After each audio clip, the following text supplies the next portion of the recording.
I'd like to talk to you tonight about something that I care a lot about, as Elliot sort of indicated, and that is finding connections between science and art.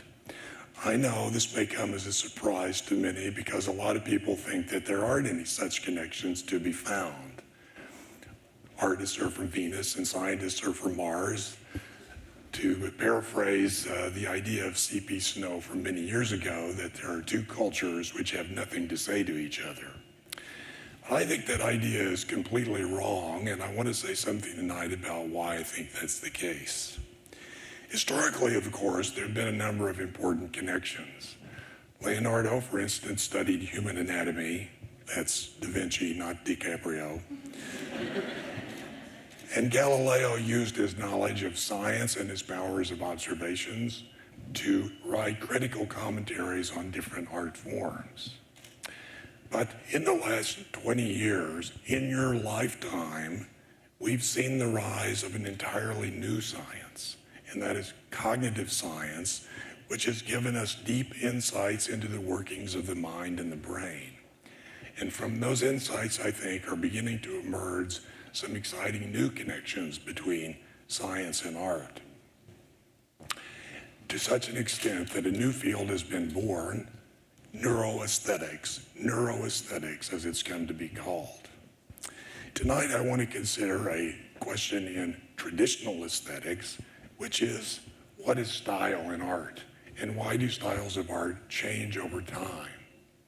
Can neuroaesthetics tell us anything about that?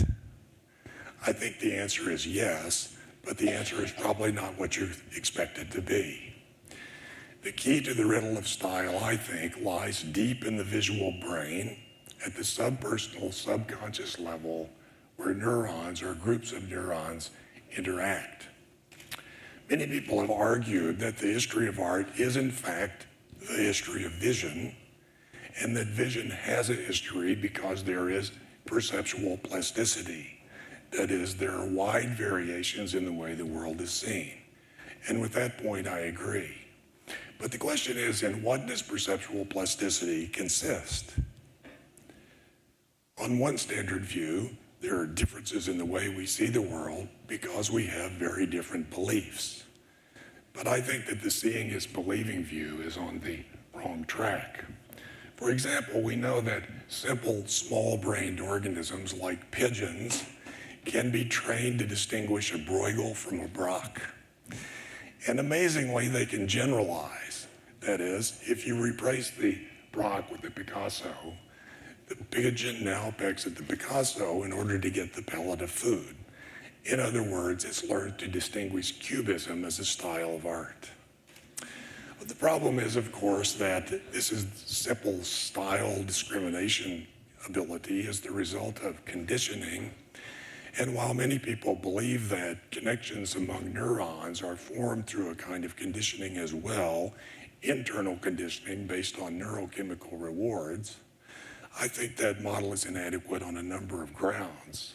For one thing, it doesn't tell us anything about why connections among neurons change, and so it's not a very good candidate for explaining why styles of art change over time as a result of perceptual plasticity.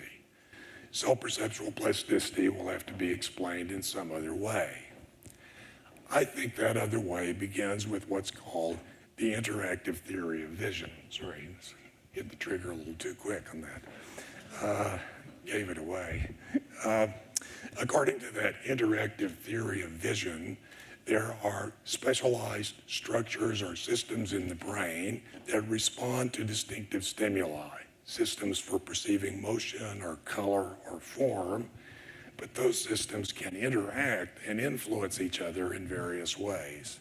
So, for example, in the famous and I think remarkable mask illusion, when you look at the back of a hollow mask, which is concave, and I stress the fact that this is a real mask, this is not a computer graphic, what you see is something that looks convex, as if the nose were pointing toward the screen. And the reason is that there is in the brain a specialized system for recognizing or detecting faces. And the features of the hollow mask activate the face recognition module automatically. When it does that, it then changes the way the location of shadows are processed across the surface of the mask and make it look as if it were an ordinary face. So in this case, one system affects another. Face recognition changes the way we locate shadows across the surface of the mask. But the causal relation runs the other way as well. That is, the perception of spatial properties can affect the way we process a face. For instance, if you change the orientation of the mask, you turn it upside down, then it becomes much harder to recognize it as a face. And the result is that the mask illusion virtually disappears. In this case, a spatial perception property having to do with spatial orientation affects the way we see faces, just as seeing faces recognize the perception of space. So there is an interaction in that sense. These kinds of interactions can be found in the experience of art as well. In this watercolor by Cezanne, what you see are, in fact, incomplete contour lines and dabs of paint located here and there across the surface of what is a boat. But you don't experience the painting in that way. You experience it as an integral whole.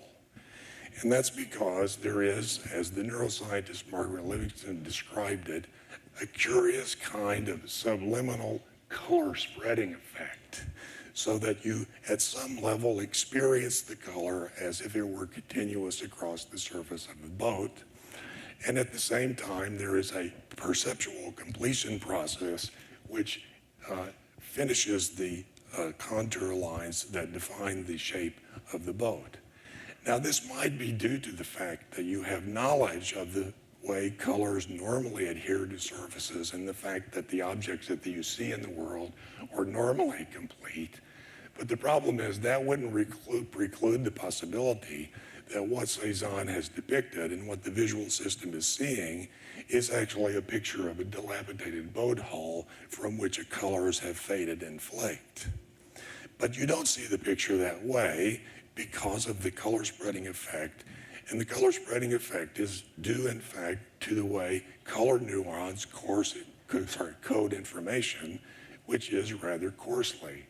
As a result of that, they can expand their receptive fields and respond to areas of the surface of the boat in which there is no color, but are next to areas where color is actually located as if there were color there. So this color spreading then reinforces the perception of subjective form, but the subjective contour completion process also constrains the extent of the spread. So there's an interaction in this case between color and form. Interactions of this kind are what I call perceptual strategies or heuristics, and in using them, the visual brain, is a trickster of sorts. That is, it can take shortcuts that enable it to process information economically or efficiently, for example, by not having to plot the actual location of color in every place across the surface of the boat. So what I want to say then is that the history of vision is actually the history of perceptual strategies, and that the history of style involves the development of artistic devices that call upon the brain to develop processing tricks.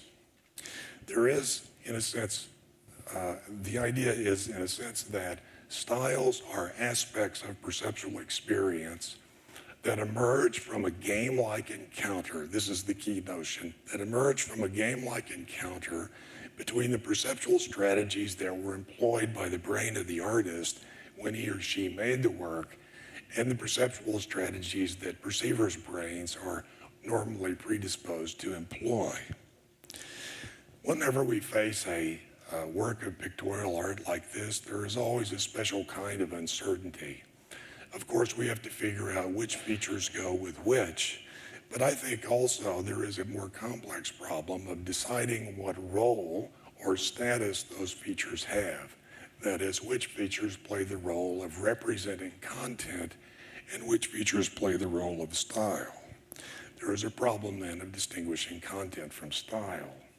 We know, for example, that in this portrait of André Derain by Henri Matisse, What we see is a picture of an ordinary, real person done in Fauve style, but the visual system has to consider the possibility that what it's looking at is a picture in realistic style of a man with green skin. Since there's no CEO in the brain that can sort things out, the matter has to be resolved dynamically, by which I mean that the organization and control over resources in the brain emerges as the process unfolds. How does that happen? Well, the standard answer is that it happens by way of competition among neurons or groups of neurons, which is like the competition that underwrites natural selection by means of which species evolve. So when we speak of one neuron invading the territory of another and taking it over, as when the colors change their receptive fields and process information as if there were color there, there is a kind of functional plasticity. That is, the color neuron begins to respond to a larger area of space than it did before. What I claim is that in connection with these kinds of functional plasticity, there is also the possibility that the status of the features to which the neurons respond can change. That is, they can play the role of representing content, or they can play the role of being styles. We are pre-wired by evolution, so to speak, to respond to features of objects on the basis of which we can identify them, and that then controls our processing of what we see. But in devices like those used by Cezanne and Matisse, I think that the artist has, in a sense, intervened in our natural processing predispositions, has appropriated them in a sense, and to some extent, by virtue of stylistic devices, seized control of the normal processing sequence that the brain would employ. The fact that stylistic devices can exert or seize control over brain activity has been demonstrated very nicely in recent research by Uri Hassan on the perception of film. If you show people clips of film while imaging their brains and tracking their eye movements, it's possible to correlate brain activity with stylistic devices and then categorize the stylistic devices so that in terms of the scope and extent of control. And a similar kind of effect can be seen in the context of visual art. In this painting by Georges de Latour, it's obvious that the artist has exploited our natural gaze-following tendency to virtually compel a processing sequence so that you scan the painting from right to left. So as you look at the painting, of course, the central figure is the courtesan, who is the brightest and largest figure at the center. You look at her eyes, as we do naturally in the real world, and notice the averted gaze. You follow her eyes to see the equally averted gaze of the maidservant on her right. That then virtually forces you to follow the gaze of the maidservant, which is looking sidelong at the eyes of the card player, who, as it happens, is looking at you.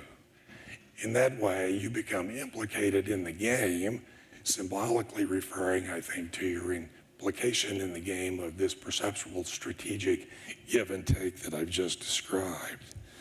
So what I want to say then is that stylistic devices are essentially processing engines. That is, they serve to affect the extent and depth of processing that understanding a picture will require. And my claim then is that which features play which is not apparent to the eye at the outset, but it only emerges as various systems in the brain compete and collaborate in the search for control. Let me give you one last example to illustrate the point. In this, one of the poppy field paintings by Monet, which is obviously done in Impressionist style, what you see is a kind of hallmark of Impressionism, and that is the location of objects is not well defined. That is, there is a kind of spatial imprecision such that the flowers seem to move and sway as if there was a breeze flowing through the field. In this case, Monet has achieved that effect by using equiluminance. That is, while the colors, the hues of the flowers contrast strikingly with the colors, the hues of the stems and the grass behind them, they're essentially the same brightness, as we might put it. They have the same luminance values. And that's important because the system that normally locates objects in space can only respond to luminance contrast. So by using equiluminance, Monet has actually rendered that system to be virtually blind. That is, he's disabled it so that the system we would normally rely on to locate the flowers throughout the field can't do its job, and the job falls to the color system, which is not very well equipped for it for reasons that I described a moment ago, and thus the location of the flowers is not very well defined. You can see the fact that in the absence of luminance contrast, it's impossible to locate many of the flowers in the field by turning this, into a grayscale image, in which case, at least many of the flowers that recede into the background virtually disappear. So, in this case, what I suggest is that there is, if I can go back to the colored image, the fact that the flowers are so brightly colored and located centrally and pervasively throughout the field of view commands the attention of the visual system and requires it to consider them as features on the basis of which the objects could be identified and their shapes could be defined. But if that mode of processing were to persist, we would see this as a picture of something like small amorphous shapes, little clouds floating in a field of green.